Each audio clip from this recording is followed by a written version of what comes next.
fairy tales. In certain mill lived an old miller who has neither wife nor child, and 3 apprentices served under him. As they have been with him several years, he one day said to them, "I am old and want to sit in the chimney-corner. Go out, and whichsoever of you brings me the best horse home, to him will I give the mill, and in return for it he shall take care of me till my death."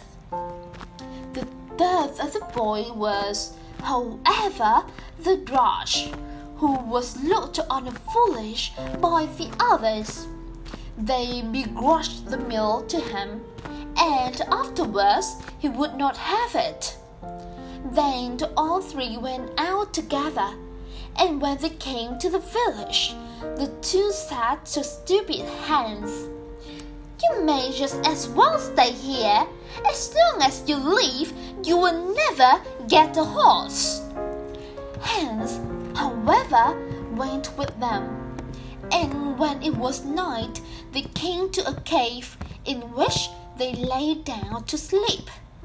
The 2 sharp ones waited until Hans had fallen asleep. Then they got up and went away, leaving him where he was. And they thought they had done a very clever thing, but it was certain to turn out ill for them. When the sun arose and Hans woke up, he was laying in a deep cavern. He looked around on every side and exclaimed, "Oh heavens, where am I?" When he got up and clambered out of the cave, went into the forest and thought, "Here I am, quite alone and deserted. How shall I obtain a horse now?"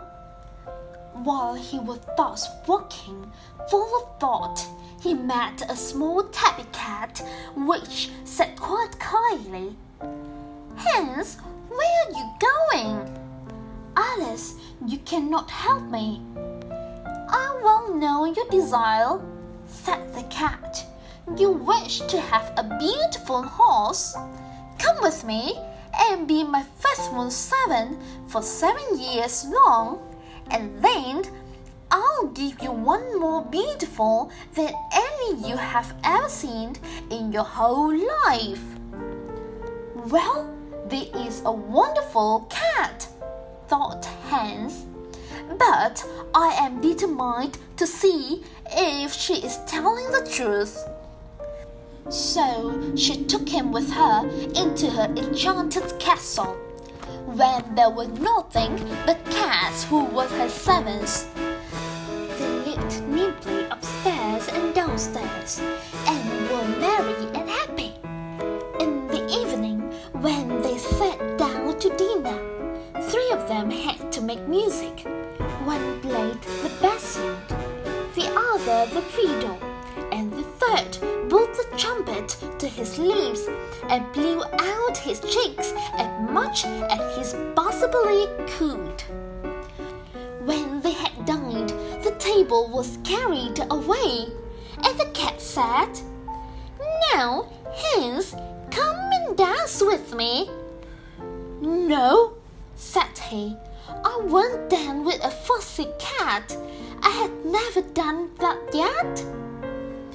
"Then take him to bed," said she to the cats. So one of them lighted him to his bedroom, one pulled his shoes off, one his stockings, and at last one of them blew out the candle. Next morning they returned and helped him out of bed. One put his stockings on for him, one tied his garters, and one bought his shoes. One washed him, and one dried his face with her tail. "That feels very soft," said Hans. He, however, had to serve the cat and chop some wood every day, and to do that he had an axe of silver, and the wedge and saw were of silver and the mallet of copper. So he chopped the wood small, stayed there in the house, and had good meat and drink, but never saw anyone but the tabby cat and her servants. Once she said to him, "Go and mow my meadow and dry the grass," and gave him a scythe of silver and whetstone of gold, but made him deliver them up again carefully. So he went right away and did what he was told. And when he had finished the work, he carried the scythe, whetstone, and hay to the house, and asked if it was not yet time for her to give him his reward. "No," said the cat. "You must first do something more for me of the same kind. There is timber of silver, carpenter's axe, square, and everything that is needful, all of silver, and will these build me a small house?" Then Hans built the small house and said that he was now done everything, and still he had no horse. Nevertheless, the 7 years has gone by with him as if there were 6 months. The cat asked him if he could like to see her horses. "Yes," said Hans. Then she opened the door of the small house, and when she had opened it, there stood 12 horses, such horses, so bright and shining, that it heart rejoiced at the sight of them. And now she gave him to eat and drink, and said, "Go home. I will not give the horse to you now, but in 3 days' time I will bring him to you myself." So Hans set out, and she showed him the way to the mill. She had, however, never once given him a new coat, and he had been obliged to keep on his dirty old clothes, which he had brought it with him, and which during the 7 years had everywhere become too small for him. When he reached home, the 2 other apprentices was there again as well, and each of them certainly had brought a horse with him, but one of them was a blind one and the other lame. They asked Hans where his horse was. "It will follow me in 3 days' time." Then they laughed and said, "Indeed, stupid Hans, where will you get a horse?" Hans went into the parlor, but the miller said he should not sit down to table, for he was so rash and torn, and they would all be ashamed of him if anyone came in. So they gave him a mouthful of food outside, and at night, when they went to rest, the 2 others would not let him have a bed, and at last he was forced to creep into the goose house, and lay down on a little hard straw.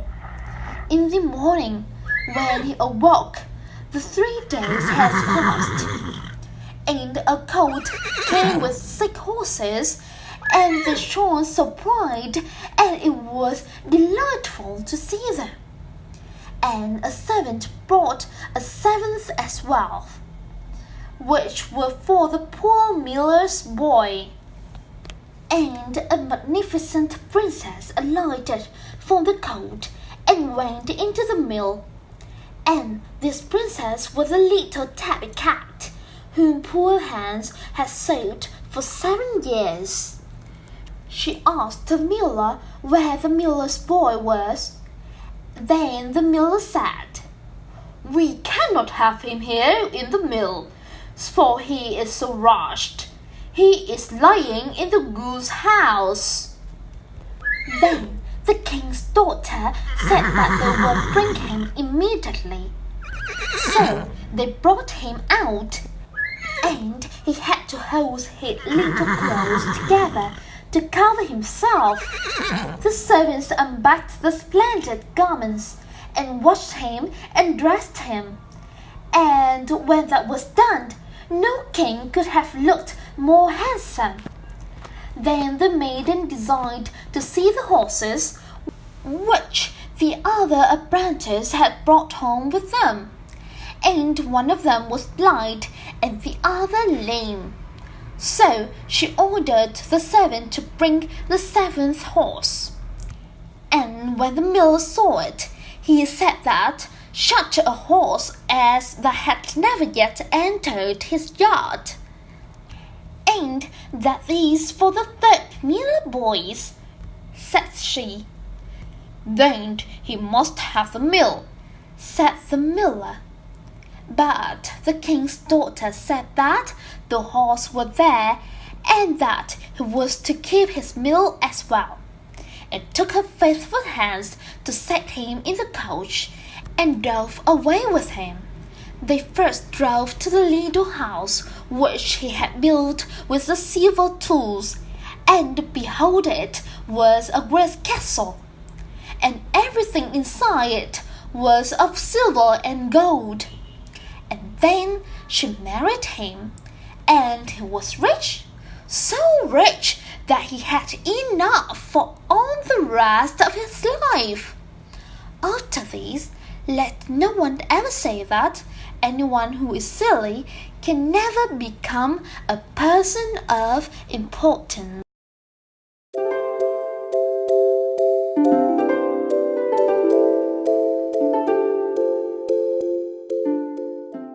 Fairy tales.